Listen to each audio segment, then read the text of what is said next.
church, it's Wednesday, and you know what that means. It's time for this week's edition of Wednesday Wi-Fi. How is your divine connection? You know, I was thinking about all the ups and downs and craziness of life and how we can find ourselves on some spiritual terrain or some natural terrain in life that seems a little bit unexpected or that seems a little topsy-turvy. And it reminded me, I think they still have this in cell phone providers, but when it comes to having a connection to the source, they would have this availability called roaming. And so it meant that if you were in this weird place, like kind of off the grid or a place where you wouldn't normally think you would find yourself, that there was still a reserve prepared for you so that you would not lose connection. And I thank God that when Jesus ascended, he said, I'm not leaving you as orphans.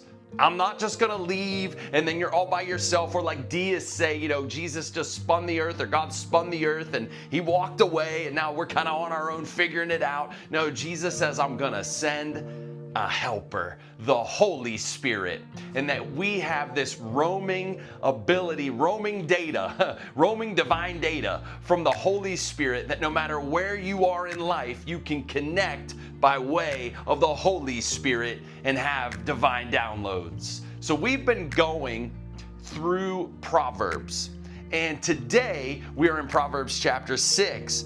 And man, it's such a pungent chapter. It's full, loaded with some aggressive language that Solomon is using here. And I want to focus on verse 16, where Solomon says this: there are 6 things that the Lord hates, 7 that are an abomination to him. Man, strong language. When he says that there are 6 things that he hates, it means literally the enemy of God, that it turns away from God. And then he goes on, he says, no, wait, there's actually 7 things that are an abomination, that are detestable and loathsome. And so when I read that, I'm like, it should like make your eyes go, okay, I want to scan these 7 things and know what it is that the Lord detests, what he despises, what is the antithesis of being a person of God.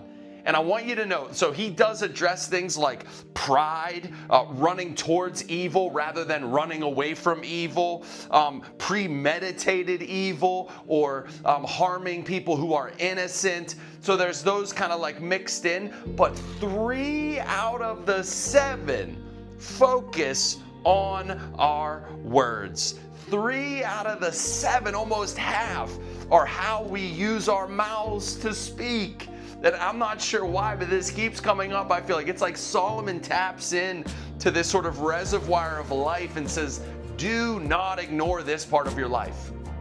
And he actually right here, he's like, out of the 7 things, almost half are represented by the words that come out of your mouth.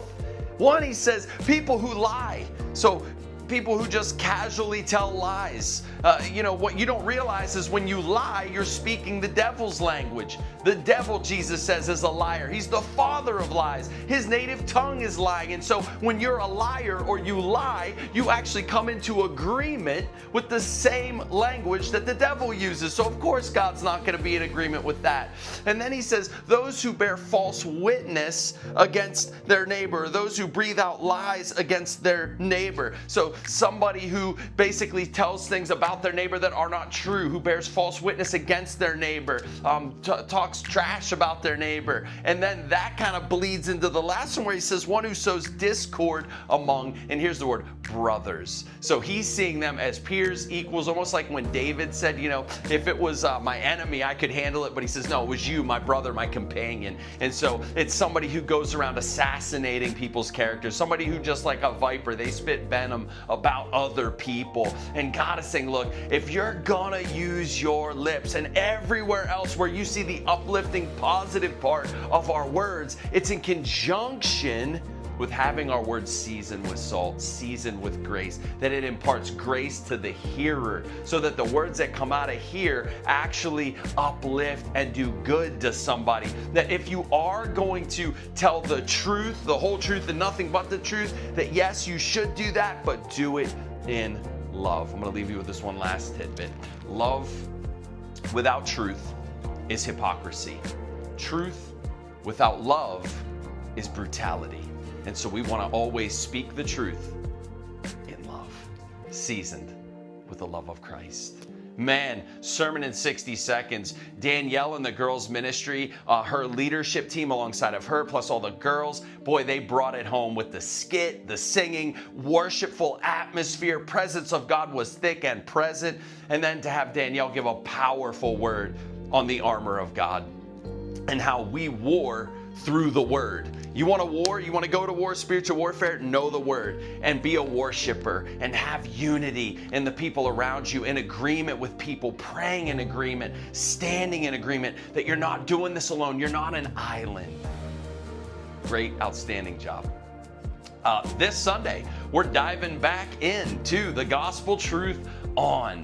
And I felt it was fitting just after Thanksgiving and leading into another holiday that we are going to be talking about the gospel truth on bread. Who doesn't love bread? Even gluten-free people love bread. They can make it gluten-free now, okay?